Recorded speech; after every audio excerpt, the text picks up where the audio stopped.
Assalamualaikum warahmatullahi wabarakatuh. Alhamdulillahirabbil alamin. Wa bihi nasta'inu ala umuri dunya waddin. Wassalatu wassalamu ala asyrafil anbiya'i wal mursalin wa ala alihi wa sahbihi ajma'in. Amma ba'd.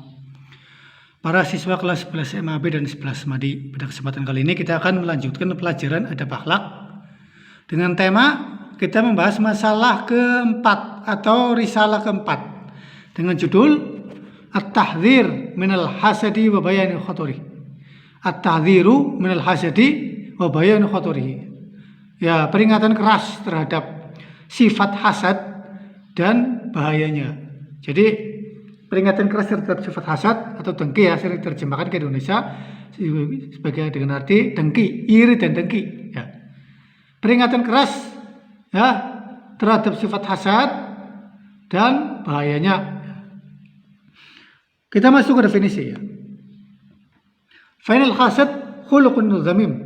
Sesungguhnya hasad itu adalah akhlak yang tercela. Bahwa tamanni zawali ni'matillah yang lil ghair, yaitu mengharap hilangnya nikmat Allah pada orang lain. Kalau ada orang lain diberi nikmat oleh Allah, baik itu kekayaan, ya, kesehatan, ilmu dan sebagainya, dan ada orang yang tidak suka atau dan menginginkan agar nikmat yang diberikan kepada orang lain tersebut hilang, maka ini namanya hasad, ya, dengki, iri dan dengki. Itu menghilangkan tamani zawali ni'matillah yang lil ghair, mengharapkan hilangnya nikmat Allah atas orang lain. Ini definisi pertama ya. Wakila dikatakan pula bahwa definisi hasad adalah al-hasad karahatu ma an'amallahu bihi 'ala ghairi. Hasad adalah membenci ya sesuatu yang Allah membenci nikmat yang Allah berikan kepada orang lain. Hasad adalah membenci nikmat yang Allah berikan kepada orang lain. Ini hasadnya. Falawal wal masyhur inda ahli ilmi. Yang pertama inilah yang terkenal di kalangan para ulama. Yang pertama inilah yang terkenal di kalangan ulama. Ya, yaitu mengharapkan hilangnya nikmat Allah pada orang lain. Fasani walladzi qarrarahu Syekhul Islam Ibnu Taimiyah. Definisi kedua yaitu karahatu ma namallahu bi ala ghairi, membenci nikmat yang Allah berikan kepada orang lain. Ini definisi kedua.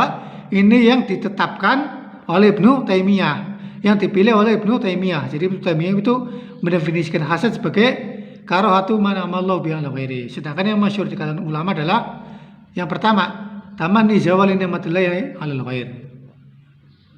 Famujarradu karahati ma namallahu bi 'alan nas yu'tabar hasadan. Ya, sekedar membenci nikmat yang Allah berikan kepada orang lain, maka ini dianggap hasad, dianggap sifat dengki ya, itu seperti itu. Ini kita sudah masuk ke definisi ya. Sekarang kita masuk ke bahaya sifat hasad, bahaya sifat dengki.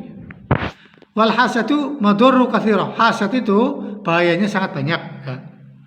Minha, di antaranya yang pertama ini ya, annahu i'tiradun ala qada'illahi wa qadarih wa adamu ridon bima qadarullah.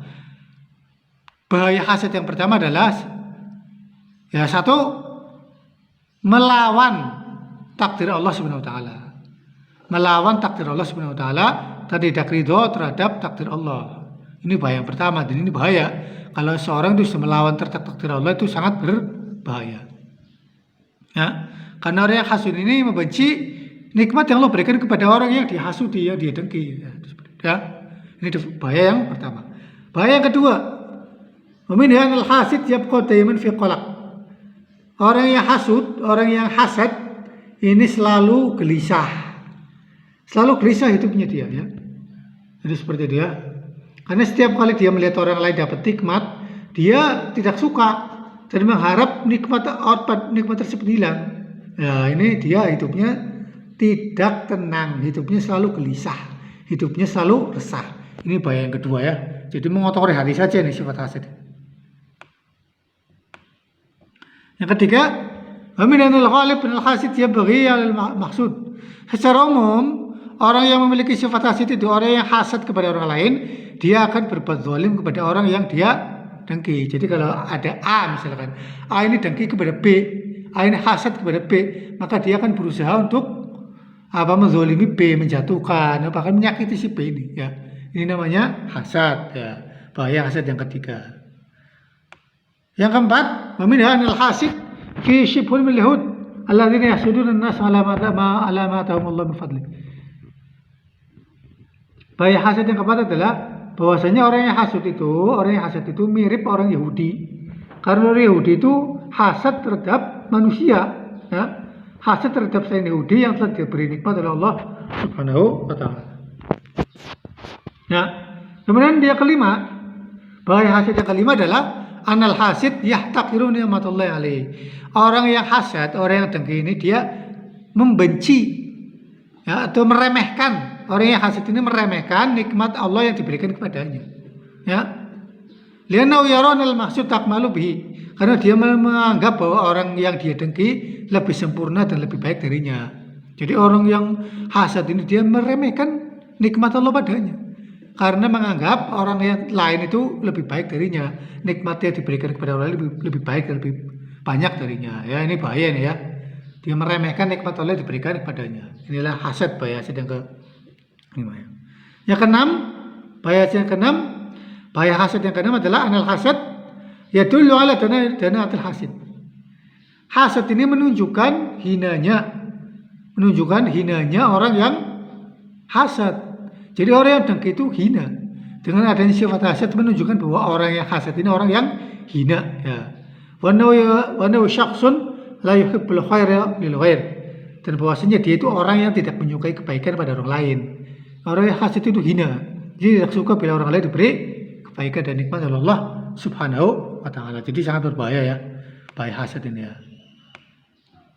Nah, kemudian bagaimana apabila seseorang itu hasad? Idza waqa'a al-hasad fi qalbi bighairi ikhtiyari fama huwa dawa. Apabila dalam hatiku itu ada hasad.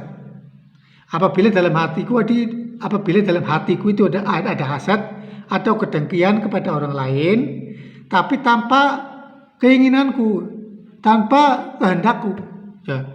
Jadi ini apabila dia mengatakan, ada yang menanyakan, bagaimana jika dalam hatiku ada hasad atau kedengkian, tapi ini di luar kemampuanku, di luar kehendakku, di luar keinginanku. Bagaimana solusinya? Ya, bagaimana obatnya? Maka dijawab oleh Syekh Utsaimin, anna dawa yakunu bi amrayn. Bahwasanya obat hasad ini yang terjadi tidak atas keinginan sendiri ini ada dua. Cara mengatasinya adalah satu, al-i'radu an hadza bil kulliyah. Berpaling dari sifat hasad ini secara total. Ya, berpaling dan melupakannya. Jadi benar-benar berusaha untuk melupakan dan berpaling dari sifat hasad tersebut. Kemudian yang kedua, asani ayata'ammala wa yatafakkara fi madharil hasad. Dia merenungi dan memikirkan tentang bahaya hasad. Bahaya hasad telah disebut di atas ya, ada 6 itu ya. Wah, itu. Kalau dengan merenungi endingnya bahayanya, kemudian mengingat bahwa iblis itu dia itu diusir dari surga juga karena hasad terhadap Adam. Ya.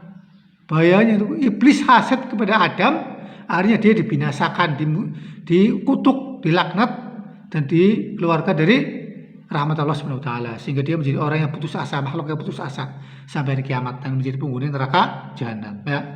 Itulah ya bahaya hasad. Jadi kita harus merenungi, harus memikirkan tentang bahaya hasad ya.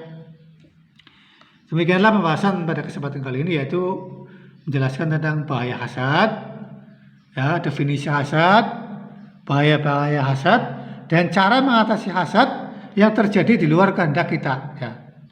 Tadi kita jelaskan bahwa hasad itu bahayanya banyak ya. Kalau dihitung ada sekitar 6 ya. Dijelaskan di sini ya. Ya, demikian pembahasan pada kesempatan kali ini. Semoga bermanfaat. Aqulu qouli hadza wa astaghfirullahal azim li wa lakum wa li sa'iril muslimina min kulli dhanbin fastaghfiruhu innahu huwal ghafurur rahim.